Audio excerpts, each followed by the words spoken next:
Okay, I want to take some time to explain how to read crochet patterns. They're not necessarily difficult, but they can get confusing, especially if you're not familiar. But I will say, once you learn how to read them, I so prefer this to any other way actually of getting crochet patterns. There's lots of videos and they're great, but I honestly sit and watch them, write down the pattern, and then rock and roll. So I'm going to show you this pattern. It is one that I copied from a YouTube video. It's actually a really great video. But anyway, so what oftentimes will happen is you will have directions about what yarn color. They'll also give you like a key for abbreviations, but there are some standard ones, okay? You're generally going to crochet, your pattern is generally going to work one of two ways. Either it's going to be in rounds where you're going to go in circles, or it's going to be straight down. And it's really easy to tell which one's which.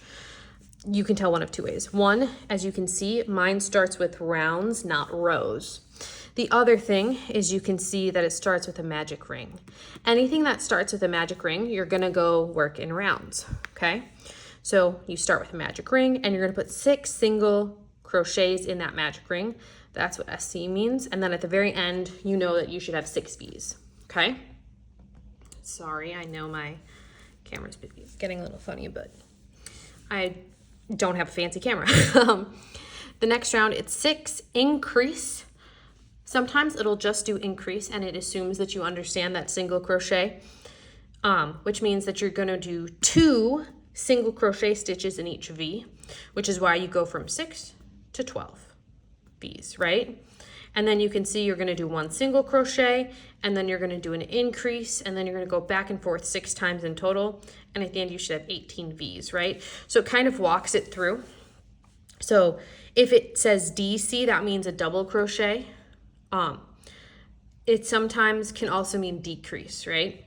So if you see here, it's 2 single crochet, invisible, decrease.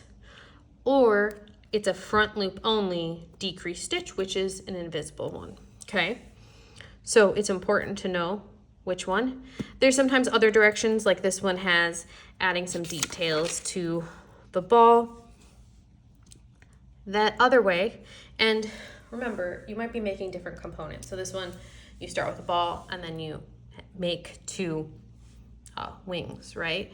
So the ball component obviously works in a circle, but the wings don't. So you make your chain 2, right? And then you're going to single crochet in the second from the chain. It's always at least going to be the second or more, because you can't, if you tried to go into the first one, your piece would undo. And then it tells you you're going to do 2 single crochets. Then you're going to do a single crochet and then an increase single crochet, right? And it kind of walks you through it, but it actually works in rows. Another really great example is for scarves. So, for example, this is a Glenwood scarf, rich texture pattern. It's honestly, I haven't finished it yet, but it's beautiful. Okay, so this one has your finished size. It has the yarn it recommends. Big thing for this is to note whether it's acrylic yarn and what weight it is, as well as how many balls. It also gives you a recommended hook size, as well as a gauge. So the thing is, if you're gonna make something perfect, it's not as necessarily important for things like scarves, where if it's exactly the same width as the sample one that they made, it doesn't really matter. But for clothing, I made this mistake. What you do is you do 17 stitches with 16 rows of single crochet, and that should equal 4 inches. If it's not, you have to factor that in, okay? But after that, it goes and gives all the different types of stitches. So it has your chain stitch abbreviation, double crochet, and here it's a double crochet, not a decrease. Repeat, single crochet, skip, slip stitch, yarn over, and then a cone stitch. A cone stitch is a unique stitch, and when you're looking at patterns, they'll assume some of these you know how to do, but unique stitches will often explain it to you, right? It also has pattern notes, so it's using American English terms. That's important because like UK terms are slightly different. It's not a big deal, but you do different stitches, right? So like they might say a single crochet, but that's actually a double crochet for American standard terms. So just keep that in mind, okay? Also tells you that when you chain, it doesn't count as a V. Sometimes it does, sometimes it doesn't. Your pattern should tell you. And then you turn at the end of every row, right? So it kind of walks you through it, and it walks you through rows, right? So you're gonna chain 30, you're gonna do a single crochet in the second chain from the hook, and you're gonna go chain across each chain. Chain 1, turn. You should have 29 stitches, right? Because you had 30 and you skipped 1. And then it says that you're going to repeat. And then you're gonna do a cone stitch, which it explains how to do on the previous page, right? And then you're going to go in the first stitch across, and then you're going to chain 1 and turn, and it really walks you through it, right? And it goes in rows.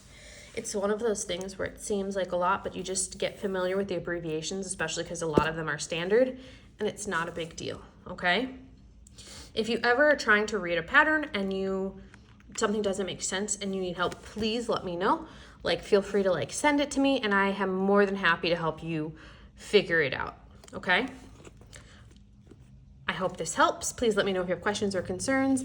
And as ridiculous as I feel saying this, please do like this video, subscribe, get other people to subscribe. I would really appreciate it. I do have 1 or 2 people who always do like and comment, and they are some of my favorite people. So please do that. And if you are one of those 2, thank you. I really do appreciate it. I hope you have a lovely day.